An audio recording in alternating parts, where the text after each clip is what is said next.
पाटील यांच्या मध्यस्थीने शेतकऱ्यांचे आंदोलन स्थगित।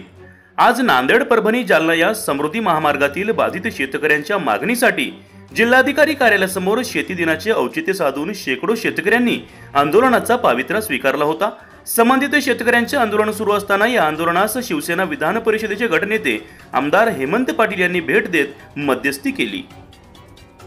प्रशासनाने माओजात दुजाभाव केला असून यात बागायतदार व जिरायतदार या शेतकऱ्यांचे मोठ्या प्रमाणावर नुकसान झाले असून आपले आंदोलन हे आपण थांबवावे ही नम्र विनंती केली। जानेवारीच्या पहिल्या किंवा दुसऱ्या आठवड्यामध्ये उपमुख्यमंत्री यांची भेट घेऊन त्यांच्या सोबत बैठक लावून 4 पट माओजा मिळवून देण्याचा शब्द त्यांनी दिला। सदरील आंदोलन शेतकऱ्यांनी मागे घेतले आहे। महामार्गाचा किती गावचे शेतकरी बाधित आहेत आणि त्या अनुषंगाने तुम्ही आतापर्यंत काय काय आंदोलन केलं त्याविषयी आज काय भूमिका आहे ते पण सांगू। मी दासराव आंबर्डे, समन्वयक, जालना नांदेड समृद्धी महामार्ग हा नांदेड जिल्ह्यातून जात आहे। तर मी तिन्ही जिल्ह्याचा प्रमुख समन्वयक असल्यामुळे आज तिन्ही जिल्ह्यामध्ये धरणे आंदोलन आज जिल्हाधिकारी कार्यालयासमोर ठेवलेलं आहे। आम्ही मागील 3 वर्षापासून या जालना नांदेड समृद्धी महामार्गातील बाधित शेतकरी गावकरी या जास्तीचा मावेजा मिळावा, आमच्या जमिनीचं मूल्यांकन व्यवस्थित करावं, कायद्याच्या तरतुदीप्रमाणे मूल्यांकन करावं याबाबत आम्ही वारंवार प्रशासनाला सूचना देत आहोत। आज आमच्या बहुपिकी बागायती 3 धरणातल्या पाण्याच्या जमिनी आहेत, अतिशय मुबलक पाणी असलेल्या, आणि ज्याचा भाव आज कोटी, 1.5 कोटी, 4 कोटीपर्यंत आहे, परंतु शासन प्रशासन रेडीनेकर दराप्रमाणे आम्हाला 4 लाख रुपये एकरप्रमाणे त्याचा मावेजा देत आहे। तो अतिशय कमी आहे आणि तुटपुंजा आहे।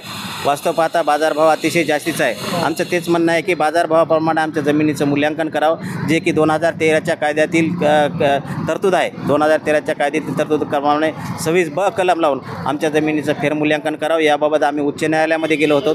उच्च न्यायालयाने सुद्धा आदेश दिलेला आहे आणि त्या ठिकाणी यांनी लिहून दिलं, परंतु इथं प्रत्यक्ष कर्ते करायला ते तयार नाहीत। त्याचबरोबर माननीय मुख्यमंत्री साहेबांनी आदेश देऊन महसूल मंत्र्यांनी की फेरमूल्यांकन करून वास्तव बाजारभावाप्रमाणे यांचं मूल्यांकन करा आणि ज्या वस्तुस्थिती आहेत, शेतामध्ये काय बागायती आहेत, विहिरी आहेत, बोर आहेत, सर्वांचं मूल्यांकन करून शेतकऱ्याला मावेजा द्या। त्याचबरोबर माननीय उपमुख्यमंत्री अजितदादा पवारसुद्धा यांनी MSRDCला कळवून आदेश देऊन की बाबा शेतकऱ्यांचं व्यवस्थित मूल्यांकन करून त्यांना मावेजा द्या। परंतु मागील 3 वर्षापासून आम्ही वेगवेगळ्या मुंबईला आझाद मैदानावर आंदोलन केलं, नांदेड जिल्हा कचेरीसमोर आंदोलन केले 4-5 वेळेस, शेतामध्ये आंदोलनं केले, नागपूर विधान भवनावर मोर्चा नेला, तिकडे सगळीकडे आंदोलन केले। आतापर्यंत 15 ते 20 आंदोलन केले, धरणे आंदोलन केले, मोर्चे काढले, परंतु त्याच्यातून कुठेही फलित आम्हाला मिळालेलं नाही। आणि आज रोजी हे कुठलेही काम आणि ठेकेदार या ठिकाणी काम करण्याचे ते शेतकऱ्याला शेतातून हुसकून लावण्याचा प्रयत्न करत आहेत। म्हणून प्रशासनानं मागे परवाला 19 तारखेला मीटिंग घेतली, त्याच्यात ते आम्हाला गोलमाल उत्तरं देऊन आमच्या कुठल्याही समस्या सोडवलेल्या नाहीत। त्याच्यामुळे आमची कुठलीही मागणी मान्य केली नाहीत। आमच्यावर फार मोठा अन्याय होत आहेत, म्हणून हा न्यायाला पुन्हा आम्ही रस्त्यावर उतरून न्यायालयाने लढाई लावून आम्ही पुढे सज्ज आहोत आणि आमची मागण्या जोपर्यंत मान्य होणार नाहीत तोपर्यंत आम्ही आमच्या भूमिकेवर ठाम आहोत। तर या नांदेड तालुक्यामध्ये 12 गावं या ठिकाणी समृद्धी महामार्गामध्ये बाधित होत आहेत।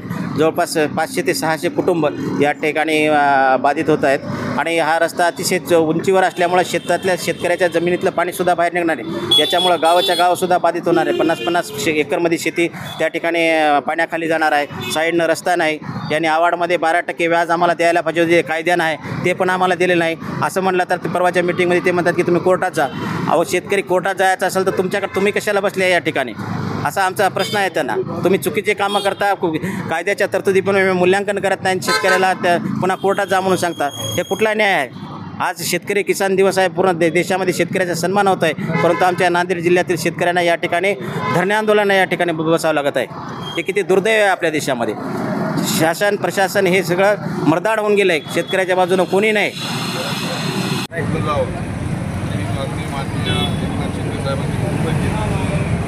त्याचा फायदा नांदेड जिल्ह्याला होणार आहे, परंतु आमचे नांदेड तालुक्यातील शेतकरी बांधव आहेत त्यांच्याबरोबर प्रशासनानं काही दुजाभाव केलेला आहे। वाघाळ्यामध्ये 1 दर दिलेला आहे, पांगरीमध्ये 1 दर दिलेला आहे। त्यामुळं अनेक बागायतदार शेतकरी असतील, जिरायतदार शेतकरी असतील यांचं मोठ्या प्रमाणामध्ये नुकसान झालेलं आहे।